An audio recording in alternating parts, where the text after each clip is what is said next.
going on, guys? This is Matt Kowalis. Some of you know me from Detroit Sports Bettors, the sports gambling group on Facebook and Twitter. Feel free to join that. Picks and plays going on every single day. And then some of you know me from SportsMemo and WagerTalk. That is where my official picks and plays go every single week.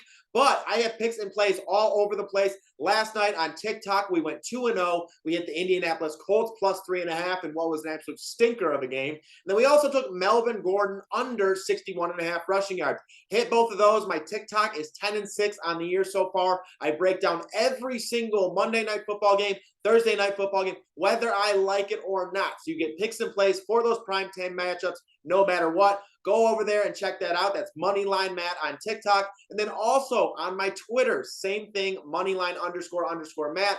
I gave out a plus 1,060 same game parlay last night. That hit, so a lot of people got a nice payday there. So once again, guys, if you only watch the YouTube series, go check everything else out. I have to spread out my picks and plays to grow different platforms. And again, my official picks and plays are always on SportsMemo and WagerTalk. Now, in this video series, though, we are now 8-7, so nothing crazy, just hovering above 500. But I feel like I got some great picks and plays this week to push us over the edge. You know, we went 2-2 last week, so again, no harm, no foul. But let's get a 4-0 week right now. I'm really feeling good. So let's get it started with the Buffalo Bills against the Pittsburgh Steelers. We are going to go with the Buffalo Bills minus 14 in this matchup, and here is why. When looking at the past two games for the Buffalo Bills, both of them, they started very slow against the Baltimore Ravens. They had to come back and win. Against the Miami Dolphins, they lost. You know, they still started slow, but they lost. They didn't make that comeback happen. Now at home against the Pittsburgh Steelers, I think this is going to be a different story. The Pittsburgh Steelers are really struggling on the offensive line. They can't protect the quarterback. On the defensive line, they can't get to the quarterback. And that is going to be very troublesome when you are facing Josh Allen. You know, he can get it done with his legs. He can get it done with his arms. Gabe Davis is fully healthy again, who will be on the outside, and he'll have Stephon Diggs. So this is a very, very dangerous offense against a Pittsburgh Steelers team that has truly been struggling, but has been playing average to below average competition. You know, they lost to the New York Jets at home. Not a great loss to take. That kind of showed the Pittsburgh Steelers' true colors. And I personally think the Buffalo Bills are going to come out and take advantage of it. I would not be surprised at all if this was like a 28-3, 28-7, or 24-7, somewhere in that range first half. Okay, I think the Bills jump on them very early in this game and essentially come into the second half and just have to coast and play good defense. You know, when looking at the Pittsburgh Steelers, once again, they're putting Kenny Pickett in at quarterback. He is a rookie getting the start. Very tough start against Buffalo. You know, last week, though, he played against the New York Jets and threw 3 interceptions. So now he's going to be playing the Buffalo Bills, potentially the best defense he'll see all year. They have a very dangerous defensive line with Von Miller coming off the edge.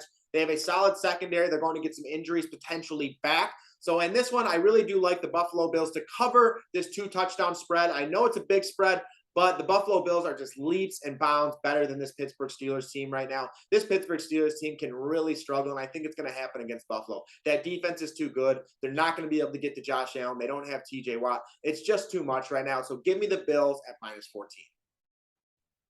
Moving on, like I said, we're going to do some player props. I feel like I got a good player prop for everyone this week, and it's going to be James Robinson over 61.5 rushing yards. All right, in this matchup, James Robinson will be facing off against the Houston Texans at home for the Jacksonville Jaguars. Last week against the Philadelphia Eagles, that was the first time James Robinson missed this number, and it's not that surprising. You know, we've all talked about the Philadelphia Eagles. They potentially have one of the best offensive lines in football. They potentially have one of the best defensive lines in football. They are probably the most complete team in football, however, with the Buffalo Bills.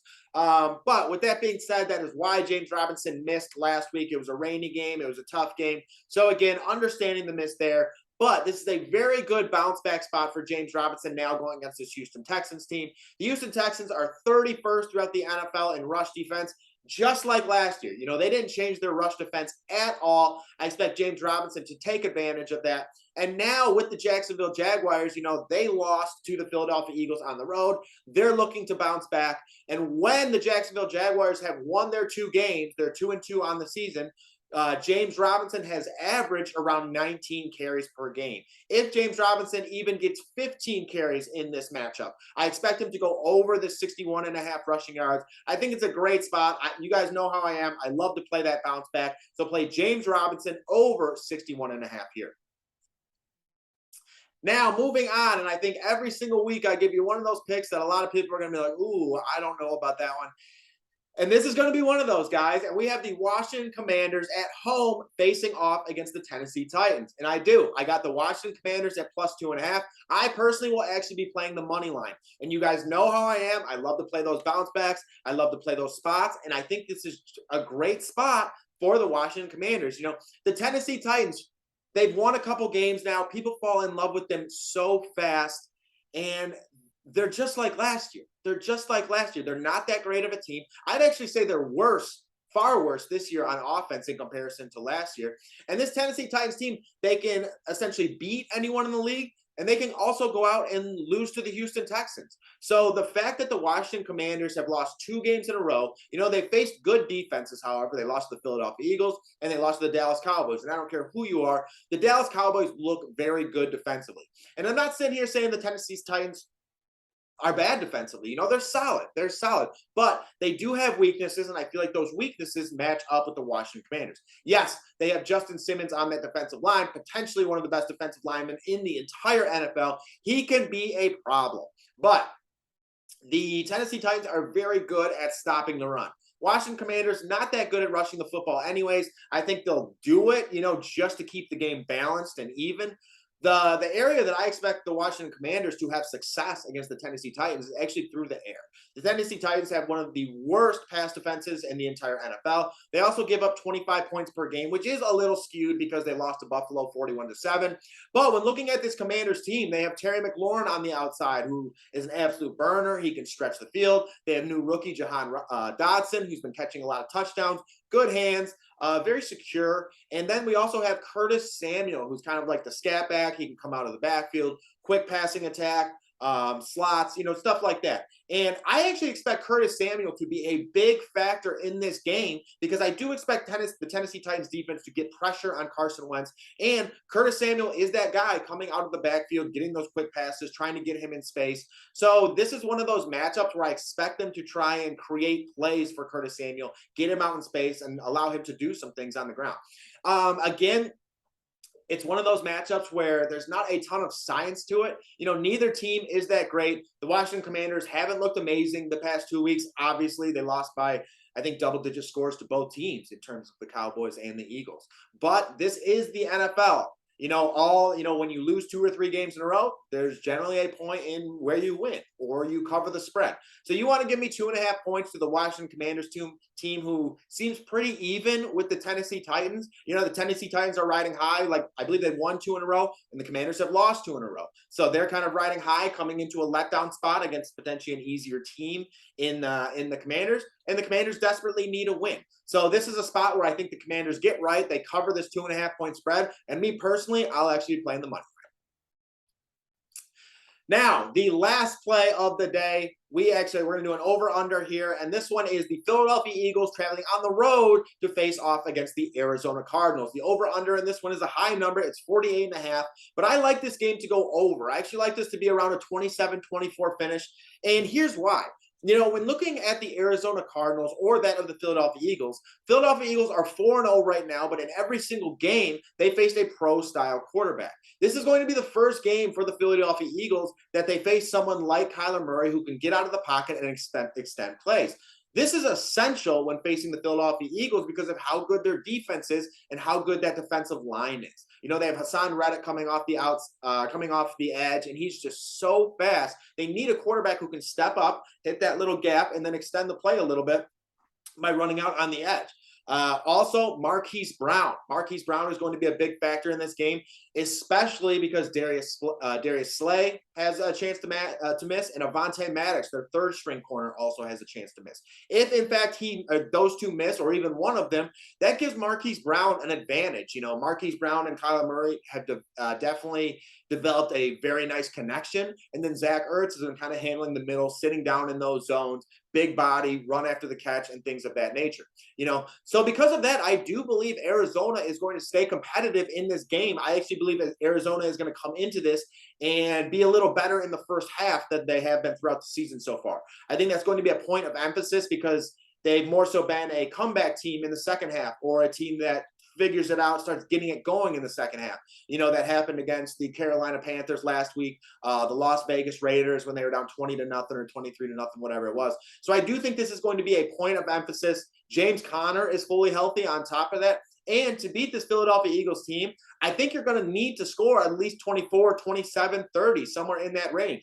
And then we all know how the Philadelphia Eagles are on offense. Miles Sanders is really getting it going. Jalen Hurts is an MVP candidate. A.J. Brown looks like one of the top wideouts in all of football. And then Devonta Smith, you never know when he's going to explode. He's just that good. He's fast. And, of course, you have Dallas Goedert, one of the best receiving style tight ends throughout the NFL as well. Then when looking at the Arizona Cardinals, they've definitely had some improvements on defense by getting J.J. Watt back. They have Isaiah Simmons, but it's definitely a defense that still has its holes.